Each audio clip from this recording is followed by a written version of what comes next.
श्री राधा बाबा का आविर्भाव बिहार प्रदेश के मिश्र जाति ब्राह्मण परिवार में हुआ था।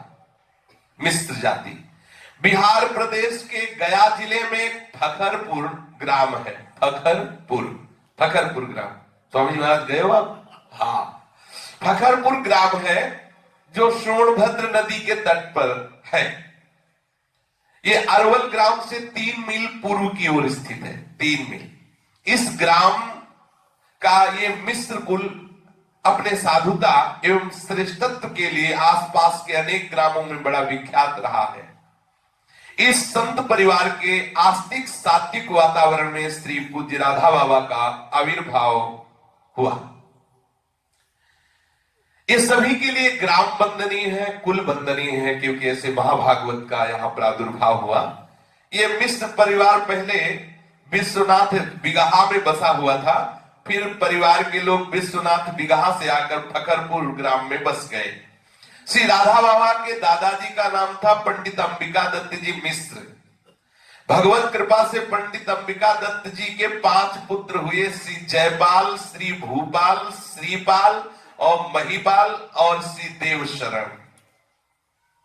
श्री अंबिका दत्त जी ने श्री भूपाल जी को बड़े चाव से पढ़ाया लिखाया और उन्होंने बड़ी योग्यता भी विद्या में प्राप्त की। पर विधि का बड़ा विधान विचित्र कि विवाह होने के थोड़े दिन बाद ही वो सांप ने काट लिया श्री भूपाल को और उनका देहांत हो गया। इतना पढ़ाना लिखाना इतना सब, तो अंबिका दत्त जी को बड़ा क्षोभ हुआ कि इतना सब करने के बाद सांप ने काट लिया और वो पधार गए। उन्होंने निश्चय किया अब किसी पुत्र को पढ़ाना ही नहीं है, ऐसा मन में विचार किया। अंबिका दत्त जी के पुत्र जो श्री महिपाल जी, यही पूज्य राधा बाबा के पिता का सौभाग्य प्राप्त किए, यही पिता है श्री महिपाल जी। महिपाल जी के हृदय में बचपन से ही वैराग्य के भाव तो उठ ही रहे थे, इसलिए उनके मन में था कि थोड़ा तो हमें विद्या पढ़ने को मिले जिससे हम समझ सके शास्त्र क्या इशारा कर रहे हैं। परंतु उनके पिताजी ने जब भूपाल जी को सांप ने काट खाया पधार गए, तब से संकल्प कर लिया कि हम किसी बच्चे को नहीं पढ़ाएंगे। पिताजी की तरफ से कोई प्रोत्साहन महिपाल जी को नहीं मिल रहा था। एक दिन वे चुपचाप घर से निकल पड़े और ऐसे स्थान पर गए जहां पढ़ने की सुविधा भी थी और रहने की भी सुविधा थी। वहां पहुंचकर उन्होंने संस्कृत विद्यालय में पढ़ना आरंभ किया और फिर गांव पर पिताजी को सूचना भेज दी कि आप परेशान न हो, मैं यहां रह करके पढ़ रहा हूं। अध्ययन के प्रति उनकी उत्कट रुचि देख करके फिर पिताजी ने विरोध नहीं किया। पंडित श्री अंबिका दत्त जी को कुछ दिनों बाद ज्ञात हुआ कि मेरे अध्ययनशील पुत्र महिपाल का वैराग्य दिन पर दिन बढ़ रहा है। इससे चिंतित हो उठे और उन्होंने शीघ्र ही महिपाल जी का विवाह कर दिया। महिपाल जी मिश्र ने इच्छा न होते हुए भी पिता की आज्ञा स्वीकार की और गृहस्थाश्रम को स्वीकार करके अपने गुरुजनों की प्रसन्नता के लिए आदेश पालन किया। महिपाल जी की जो जीवन संगिनी थी वो प्रभु की कृपा से बिल्कुल उनके अनुरूप ही मिली। जिस प्रकार पंडित श्री महिपाल जी अपने सात्विक विचार, आस्तिक मति, अकलुष आचरण, निष्पृह जीवन के कारण सभी के लिए श्रद्धा के पात्र बने थे, उसी प्रकार उनको जीवन संगिनी भी मिली जो धर्मनिष्ठ, पातिव्रत धर्म का पालन करने वाली, साधु सेवा परायण, सर्व हितैषिता, पर दुख कातरता, जनवत्सलता, हितपरायणता, ऐसे ऐसे महान सद्गुण उनकी पत्नी में भी थे। संत सेवा के समान ही श्री मिश्र जी की जीवन संगिनी को भगवत उपासना भी प्रिय थी। कुछ गांव में ऐसे घर होते हैं दो कि उस गांव में संत जाए तो वहीं भेजे जाते हैं, बोले उनके यहाँ चले जाइए। कोई भी साधु महात्मा जाए तो वहीं भेजे जाए, ऐसा गांव में होता है। सब घरों में साधु महात्मा न टिकते हैं न टिकाते हैं। कुछ ऐसे होते हैं 1-2 घर भक्तों के जहां भेज दिए जाते हैं, उन्हीं के यहाँ चले जाओ। ऐसा ही था इनका। जहां आसपास से कोई संत आए तो उनको भेज दिया जाता था। इन्हीं के घर में इनकी पत्नी जितना संतों पर श्रद्धा करती थी वैसे ही भगवत उपासना में उनकी रुचि थी और जीवनोपार्जन के लिए पुरोहिती वृत्ति थी। तो महाराज इनके मिश्र जी के घर में पुरोहिती वृत्ति होती थी। उससे जो होता तो उससे ग्रह का पालन होता था। श्री मिश्र जी की सहधर्मिणी पढ़ी लिखी नहीं थी। जो राधा बाबा की मां थी वो पढ़ी लिखी नहीं थी, अक्षर ज्ञान नहीं था। पर उन्होंने जब ये सुना कि जयदेव जी कृत जो गोविंद वो गीत गोविंद है उसको सुनने के लिए भगवान आते हैं, ये बात राधा बाबा की माता जी ने जब सुना तो पढ़े लिखे नहीं थे। हमने भी देखा है गांव में कितनी ऐसी माताएं बहनें हैं जो पढ़े लिखी नहीं थी लेकिन बहुत ही स्मरण शक्ति जोर की। तो इनको रुक्मिणी मंगल सीता स्वयंवर के सब पद याद थे, चौपाइयां याद थी राधा बाबा की माता को, और पूरा गीत गोविंद याद कर लिया। क्योंकि इनके पति तो विद्वान थे, जो पुरोहिती कर्म करता है वो संस्कृत का विद्वान होता है तभी कर सकता है। तो जयदेव कृत गीत गोविंद उन्होंने अपने पति से सुन सुन के कंठस्थ कर लिया राधा बाबा की माता जी ने, और प्रतिदिन घर के कार्य करते हुए गीत गोविंद गाती, इसी लोभ से कि भगवान पधारते हैं जहां गीत गोविंद सुनते हैं। जब गीत गोविंद का गायन होता है तो सुनने के लिए ठाकुर जी पधारते हैं। बड़ा शुद्ध वातावरण हर समय घर का रहता, क्योंकि माता जी जो भी कार्य करती उसमें गीत गोविंद गाती। कितनी महिमा की बात है। वो ये भी नहीं जानती थी कि मैं जिसका पाठ कर रहे इसका मतलब क्या होता है, इसका अर्थ क्या होता है। पढ़े लिखी थी नहीं, बस ये बात सुन ली कि गीत गोविंद सुनने के लिए स्वयं भगवान पधारते। श्रद्धा पूरी हृदय से वो गीत गोविंद को हर समय गुनगुनाती रहती थी, और प्रत्येक पूर्णिमा को सत्यनारायण भगवान की कथा करवाती थी। ये गांव में होता है, सही बताया। जो पंचामृत तो पंजीरी में स्वाद आता वो कभी ले आता, कहीं ले जाता। गांव में देखा जैसे अपने लोग जाते थे ना दौड़ के, सब बोले वहां सत्यनारायण की कथा 5 बार शंख को गिनते रहते थे बाहर से, बोले 4 बार हुआ भी 1 शंख रह गया। जहां 5 शंख बजे मतलब 5 अध्याय हो गए। दौड़ के पहुंचे और ऐसे चरणामृत हाथ में मिलता था, पंजीरी इतने से, इतना स्वाद की लाइन बदल के फिर दोबारा उसमें जाके तब लगता कि लीटर 2 लीटर अगर पंचा और घर में बना लो तो नहीं मिलेगा, वो स्वाद वही मिलता था। भगवती यश का प्रभाव तो गांव में होती रहती। ये सत्यनारायण की कथा गांव में होती है, और ये निमंत्रण आता था कि आज सत्यनारायण की कथा है। वहां कोई धनी मानी होते थे तो होता था पूरी साग खीर का भी है, नहीं तो पंचामृत तो पंजीरी तो मिलेगी। प्रत्येक पूर्णिमा को ये राधा बाबा की माता जी श्री सत्यनारायण जी की कथा करवाती थी। कथा के समय श्री शालिग्राम जी का सविधि पूजन, उसके बाद प्रसाद वितरण बड़े उत्साह के साथ करती। पंडित श्री महिपाल मिश्र अपने भाल में ऊर्ध पुण्य तिलक लगाते थे, इसलिए ऐसा कि श्री रामानुज संप्रदाय में उनकी दीक्षा हुई थी, श्री राधा बाबा के पिता की रामानुज संप्रदाय में। और कभी भी अपनी पंडिताइन को संबोधन करके नहीं बुलाते थे, यही कहते थे श्री राम, तो समझ जाती थी कि हमें हमारे पतिदेव बुला रहे हैं। दोबारा बुलाओ तो श्री राम राम, तो उनकी पत्नी बोलती श्री राम आए। कितना मंगलमय वातावरण।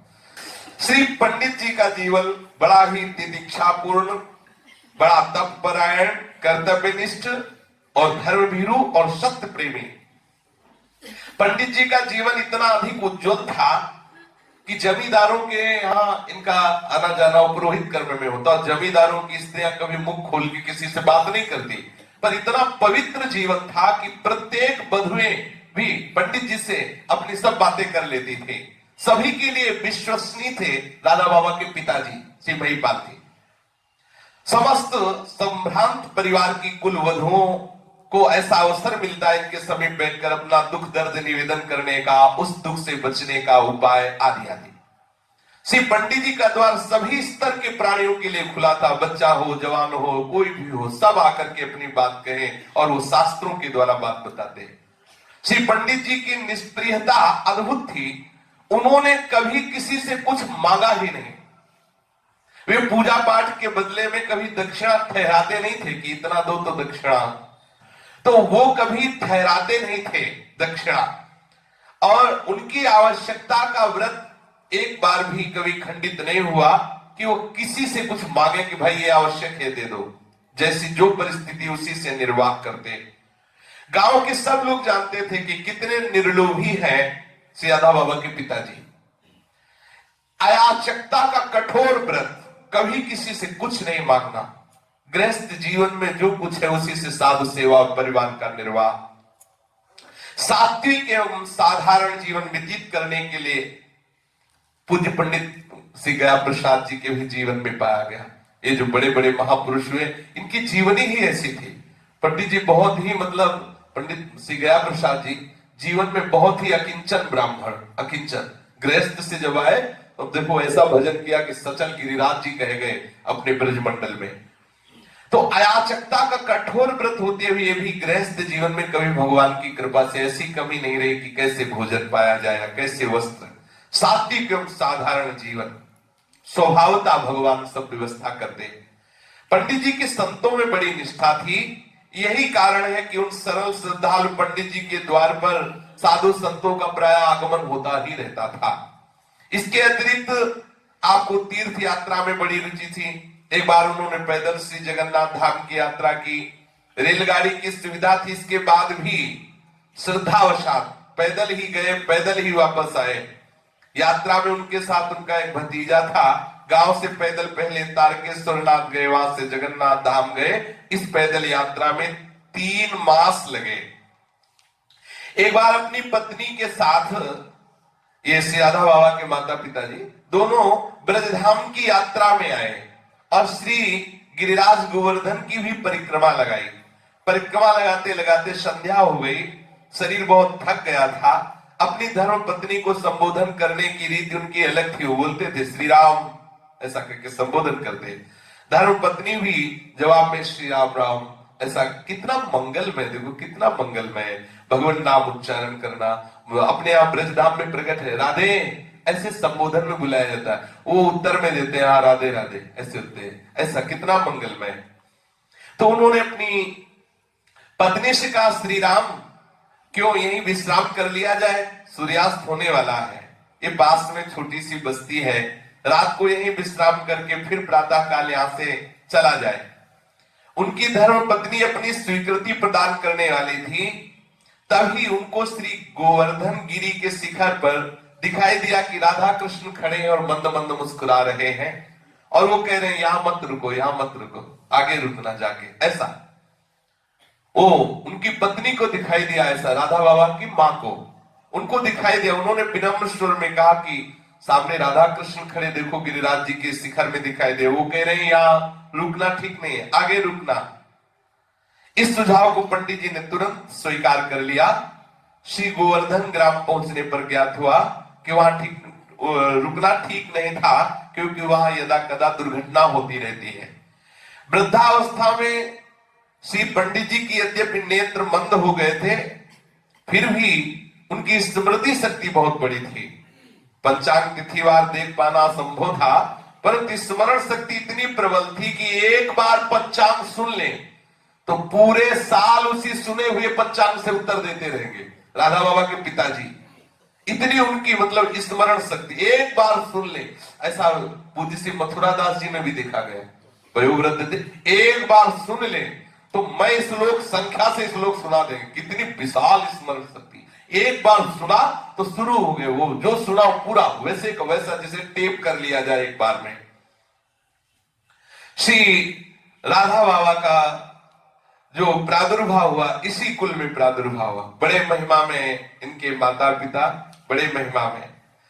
श्री राधा बाबा के प्रचलित नाम को चक्रधर मिश्र नाम, पिता का नाम पंडित श्री महिपाल मिश्र और राधा बाबा के जन्मदास का नाम लालमणि मिश्र और जन्म स्थान ग्राम फकरपुर, अरवल, जिला गया, बिहार, 3 मील दूर बिहार से। ऐसा श्री राधा बाबा का प्रादुर्भाव हुआ। श्री महिपाल जी मिश्र की परम पुण्यमयी सौभाग्यशालिनी धर्म पत्नी पूज्याधिकारिणी देवी की कोख से संवत 1969 विक्रम पौष शुक्ल 9 गुरुवार 16 जनवरी 1913, 16 जनवरी 1913 के दिन श्री राधा बाबा का जन्म हुआ। राधा बाबा का जन्म हुआ 16 जनवरी 1913। अब कितना है? 18। कितना समय हो? 106 राधा बाबा। अच्छा, तो अपने लोग आज बना लिए। तो फखरपुर ग्राम में जन्म हुआ। यही भविष्य में श्री राधा बाबा के नाम से विख्यात महान विभूत संत है। आचार्य और आनंद की बात यह है कि जन्म के समय मां को प्रसव, आश्चर्य की बात यह कि जन्म के समय मां को कोई कष्ट नहीं हुआ। मेष राशि में जन्म होने के कारण बालक का नाम लालमणि रखा गया। प्रचलित नाम हुआ चक्रधर मिश्र। चक्रधर कुल 4 भाई थे, चारों में सबसे छोटे यही चक्रधर थे। श्री तपस्वी मिश्र बड़े भाई, उनसे छोटे श्री वासुदेव मिश्र, उनसे छोटे श्री तारादत्त मिश्र, और सहोदर 2 बहनें सुहागमणि देवी और जगतारिणी देवी, और फिर ये श्री राधा। तो बाबा शिशु अवस्था में जो थे चक्रधर बाबा बहुत ही खूबसूरत थे राधा बाबा, और बहुत स्वस्थ गौर वर्ण, सबको लुभा लेता। रोनी प्रकृति का स्वभाव नहीं था, के रोए ऐसे नहीं, और शिशु सुलभ चेष्टा सभी को बड़ी प्यारी लगती थी।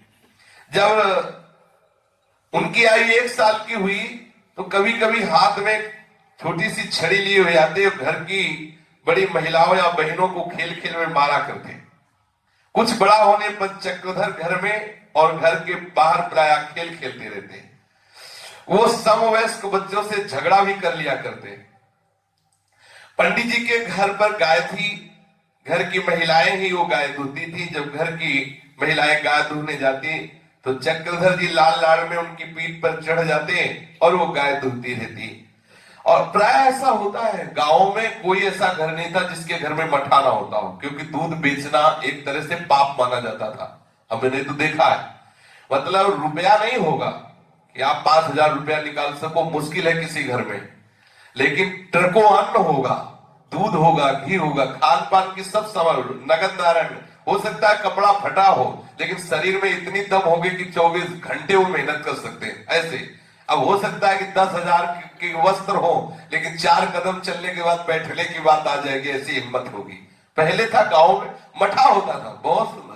सुबह जानते हो बाल भोग में क्या होता था? 4 मोटी रोटी, चने बेझर सब मिला के, और वो धनिया वाला पिसा हुआ नमक, और 2 लीटर मठा। एक में रोटी मीस के पा लिए, एक पी लिए, और बस चलो पूरे अपने काम करो, और खूब स्वस्थ रहते हैं। और चक्रधर बाबा जब माता दूध दूहती तो उनके पीठ में चढ़ जाते, जिससे माता और मठा कर रही तो मथानी पकड़, मतलब बाल गोपाल की जैसी लीलाएं पूज्य बाबा के बाल जीवन में थी। इनका मचलना भी बड़ा प्यारा लगता। जब ये 4 वर्ष के थे तो इनकी मां ने चक्रधर जी ने देखा कि मां पूजा करती, परिवार के लोग भी और पूजा करते, तो मां से कहा हमको भी पूजा करनी। तो जैसे गरुड़ घंटी नहीं होती तो ऊपर गरुड़ होते, ऐसे उसमें एक घंटी में गोपी का आकृति की नारी बनी हुई थी, ऐसे वो टूट गई थी। तो उन्होंने दिया कि देखो ये है और ये तुम्हारे ठाकुर जी है, तुम इनकी पूजा किया करो। तो आरती की खंडित हत्था, जो हत्था उसमें गोपी बनी हुई थी, उसको दिया, मतलब उसको राधा बाबा को दिया कि आप इनकी पूजा किया करो। तो जो कतरन होती कपड़े की, वो बीन के लाते अपने घर से, और उसी को सब ऐसे जैसे गुड़िया सजाते ना, ऐसे 4 वर्ष के बाबा सजाते सिंहासन में, और अपनी तरीके से भोग लगाते, अपनी तरीके से खेलते, ऐसा मानो गोपी भाव की उपासना का नींव यहीं से पड़ गया। वो अपनी मति बालमती के अनुसार पूजा करते। घर वाले जैसे निकल कर माँ को देखा आंख मुंदे बैठी, तो थोड़ी देर के लिए आंख फिर खोल के दे, बड़ा आनंद में जीवन होता है बच्चापन का। तो बाबा ऐसा करते। गोपी भाव की साधना का आरंभ मानो चक्रधर जी का 4 वर्ष की आयु में हो गया। बाल्यकाल की वो साधना किसी रसोपासना पर, प्रबोध पर आधारित नहीं थी स्वभाव में। बचपन में चक्रधर जी घर वालों की देखा देखी पूजा किया करते। पूजा करते समय चक्रधर स्वयं को पांचभौतिक स्थूल देह में अभ्यस्त बालक की तरह देखते। कोई ऐसा नहीं कि गोपी भाव में, ऐसा नहीं, वो तो एक बालक की तरह खेल। जब चक्रधर जी की आयु 4-5 वर्ष की रही होगी, तब वो भाई बहनों के साथ, गांव के बच्चों के साथ अपने घर के आंगन में खेलते। उसी समय एक साधु घर के द्वार पर भिक्षा मांगने के लिए आया। जन्मदात्री मां को साधु सेवा में बड़ा उत्साह था। गांव में उसकी साधु सेवा परायणता की बात विख्यात थी।